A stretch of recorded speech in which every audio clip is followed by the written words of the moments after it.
भी स्टार्ट कर दिया है। वो लाइट जा रही थी शायद यहाँ पे। यार मैं पूरा क्लूलेस हूँ, आज क्या करना है। ऐसे ही स्टार्ट कर लेते, छोड़, मुझको इंट्रो विंट्रो कुछ नहीं करना। Hi guys, hope you doing well. So the Apple event, one more thing just happened last night, and it was actually pretty exciting to see Apple unveil the new M1 chip and its MacBook line and also the Mac Mini. So I have Akash here again with me. Hello guys. So Akash, this video is actually, I mean, it's just to put our thoughts out there, like what we think about the M1 chips and the new range of MacBooks that Apple just unveiled, and like how much of a difference would it really make, and what Apple claimed, would it really make that much of a difference to not go for an older MacBook and prefer the new M1 chips? So we'll discuss all these things today. Okay. Okay. So first of all, Zed, let me just make a point here Hmm. that Apple is actually very good at selling emotions. the uh, the uh, the short film, the short video which they played before the unveiling of the M1 chip and the MacBooks, it was actually very touching. That it kind of implies that even if you follow your passion, then you can be as great as those guys, but the condition is you will have to use a Mac for that. Conditional love. Yeah, but the point is, Apple is actually very good at selling emotions. Actually, the main highlight of this event was, if you see everywhere on the entire event, it was that M1 chip.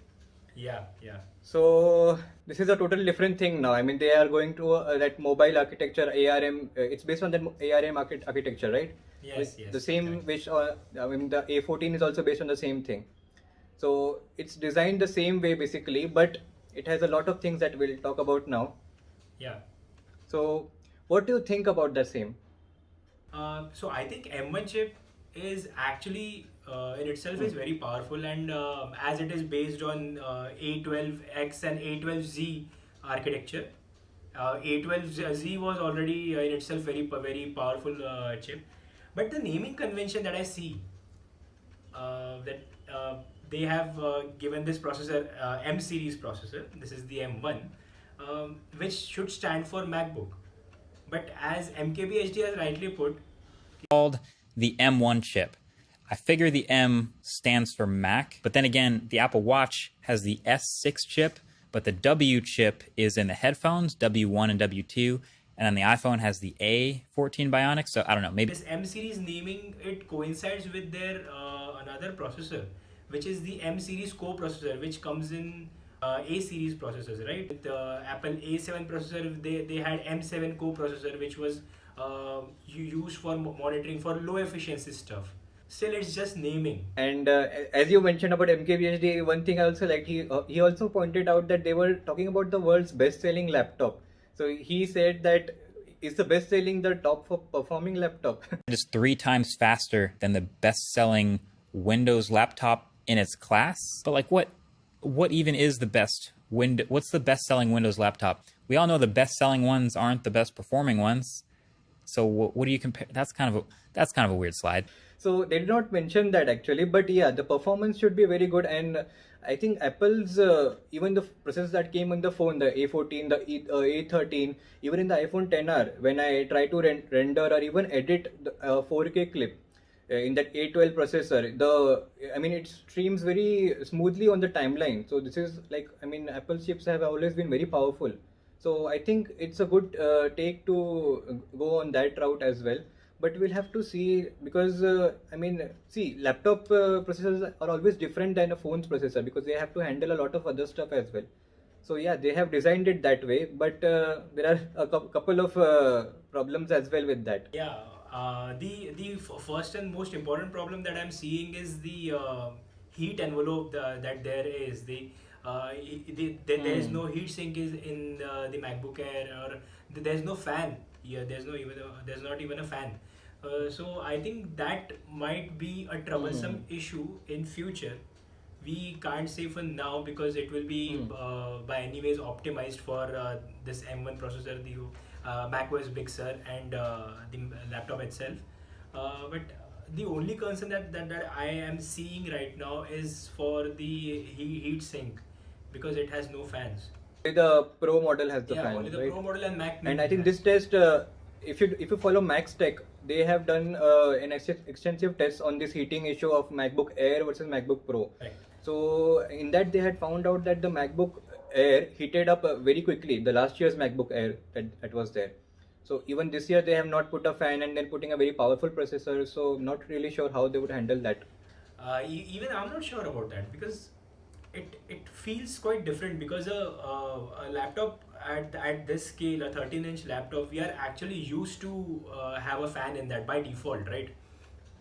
So I'm not sure how Apple will be pulling this off, but if they do, just hear me out. But if they do, this will be a massive success for Apple. And this is a big step up actually. We are always used to hearing about Intel processors, and even in MacBooks they were there.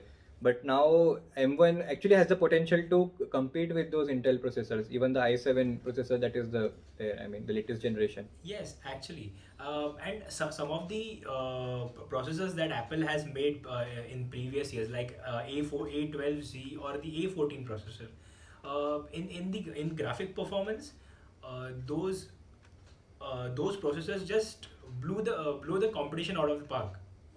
They are that good. Right. I record and edit my videos on my phone, and I edit on my laptop, which has second generation i5 processor, so it takes a lot of time.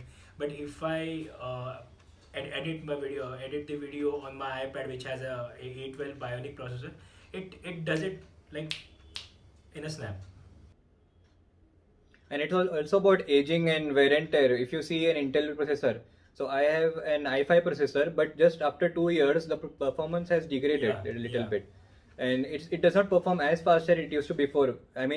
Leaving aside all the storage and all those other factors that affect the performance of a laptop, it has degraded a bit. But if you see iPhones, their performance never degrades even after 4 to 5 years. They still perform the same. Yeah. It actually depends upon the end-to-end control that Apple has. I think we are going to see many more companies stepping up and try to make their own processors to put into laptops, and it will start very soon, I think.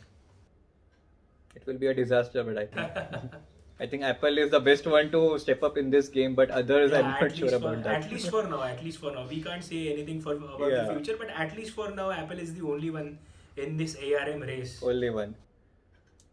But the biggest drawback of this is that now they have integrated the RAM also in the chip. Yeah. So we like previous generations, we cannot upgrade the RAM by ourselves. Like we have to pre-select and buy that. Like if you want 8 GB, then there's a different pricing of $200 less. And if you are buying 16 GB, then you have to pay $200 extra. But that is the RAM that you get fixed. You cannot change it or upgrade it because that is now integrated into the chip. It is not just $200 in India; it's 20,000 rupees for 8 more gigs Actually. of RAM, and it is maxing out at around 16 gigs, right? It is maxing out at 16 gigs, and we anyway have to pay 20,000 extra for just extra 8 gigs of RAM. So I think, see, what Apple has been doing with its end-to-end control, like it did with iPhones and the iPads.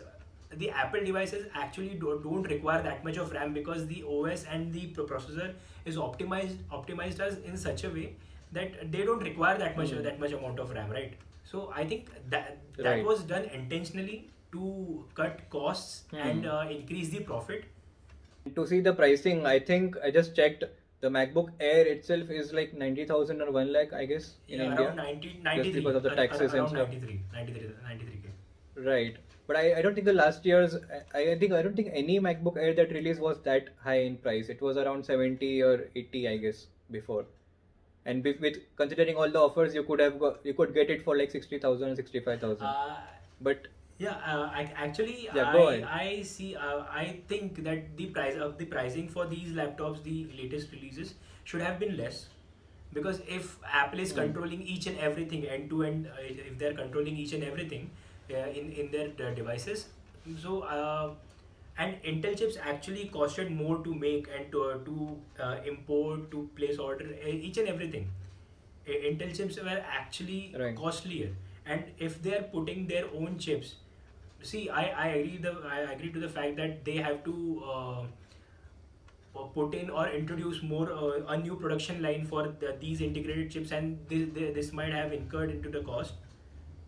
So we can't actually blame Apple for that, because if they are a $1 trillion company and they want to be that way, so they can't be doing charities here. They can't be. Right, and I think the pricing in US is actually justified. Yeah. Just like last year. It's just in India that we have to pay all the taxes and all that. We have to pay a lot more for that premium. Yeah, but Then we should be paying. you know what? I have witnessed a few discrepancies in on the Apple pricing in India. I'm not sure about the US Oh. pricing. If you are purchasing a MacBook Pro, if you're purchasing a MacBook Pro, be it a base variant or a top variant, because there are only two variants available as of now for MacBook Pro with M1 chip. If you put in 16 gigs of RAM and put in 512 gigs of storage, okay, and each and every other thing would be the same. Even if you choose the lower end or the higher end, the prices will be the same. Charging 20,000 for just 256 gigs of storage, that is actually very costly. Because in that price, I Right. think we can get 1 TB of external SSD, right? What do you think? I mean, I just saw that MacBook Air and MacBook Pro. I did not find that much of a difference apart from all those design, like the touch bar is there, Yeah. and that scrolling bar is something, it's there, Yeah. right? The touchpad Yeah. that is there. Apart from that, I did not notice much of a difference between the Air and the Pro this time.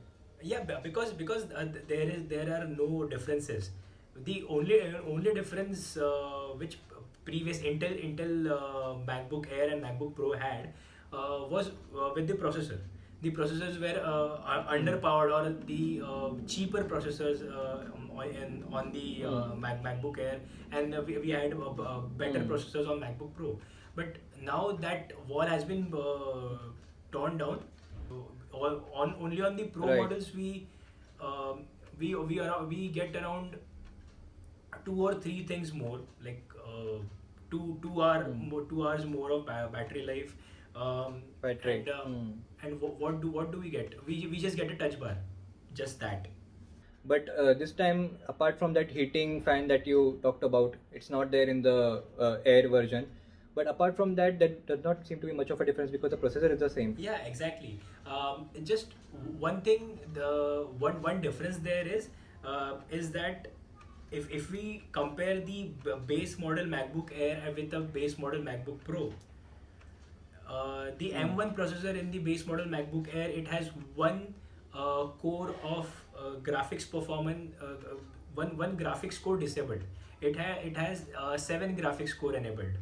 Just that is just one difference which I have noticed in the spec sheet Okay. at least. And that is the same difference which we had in A12X and A12Z processors.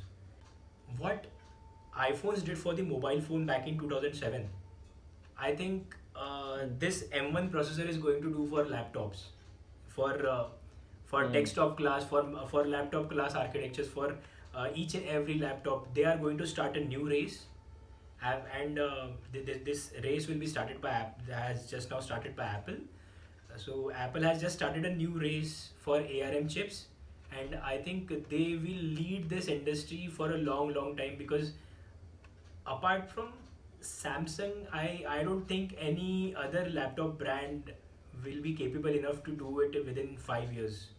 Actually, really interested to see how they perform. I mean, in day-to-day usage, as actually in practical purposes, because nobody actually believes in the numbers that Apple claims, because they are just too hard to believe. But still, there should be a lot Yeah, of but improvement. Apple has Apple has always been known for the claims that they have made and delivering on them, because they always do. Even sometimes it happens that they just understate the capabilities of their devices. Like battery, they did not mention the battery of the iPhone 12, and it's very less this time. See, there are a few features that they have understated on previously, And they have hidden also. but still, what I feel is that this keynote, yeah, this one more thing, keynote will go in history, just Right. like the 2007 iPhone launch did, and this will be the milestone event, the turning stone event where everything will change for laptop business and desktop businesses forever. I'm purposefully not talking about the Mac Mini because I mean, it's the thing that we can talk about in theory because it's like a total desktop thing. It's fully relying on the practical purposes that it can perform. So we'll just have to test that out and see, like if the Mac Mini is really, I mean, that much better now with that M1 chip or not. Actually, Because already what I feel about Mac Mini is priced too cheap. It is it's just priced at around 65,000, and if we want, we can upgrade the RAM, and just that we just, yeah, and if we are going for a Mac Mini, then we just have to upgrade the RAM. We don't even have to upgrade the storage Right. because we can anyway plug in an external SSD and just keep it there, keep it lying around there, right? Right. Right. The only thing that bothers me is if we purchase a Mac Mini, which will go till 85,000 with 16 gigs of RAM, and then it will cost some 7 to 10,000 around to purchase it one TB of SSD. That's fine. Right. But if Consider a monitor Yes, and yes, and yes, also a yes, keyboard and a mouse. we'll have to also add those prices, because if we are using a Mac Mini, we Right. just can't use a 720p or a 1080p display. It has to be 2K Right. or 4K. So we'll have Right, to yeah. factor in those costs as well. And for someone who is not satisfied with the screen of the MacBook Air and Pro and also the touchpad or the keypads that comes with it, so probably for them it's good as they can actually choose the monitor that they want, they can choose the mouse and keyboard that they want. So I think it's good for them, it's good for upgrading also for them, because especially in video editing applications we have a lot of gear to manage video clips on our timeline and stuff. So all that we can connect to that Mac Mini and use it properly. So all those things it's a bit difficult on the MacBook laptops basically. Yeah, just the only upper hand is now the MacBooks have over the Mac Mini is their portability. Just that. So that's it. So do stay tuned for future reviews from us, because we'll also be reviewing and also be testing these things out. So we'll let you know how they perform in real life as well. So first of all, excited for all the iPhones. And like, share, subscribe, and comment on Z's channel and my channel as well if you want to. I'll be putting a link to his channel in the description below. What do you think about the new MacBook lineup and also the M1 chip? We want to know your opinion as well. So do comment below. Thank you. Peace.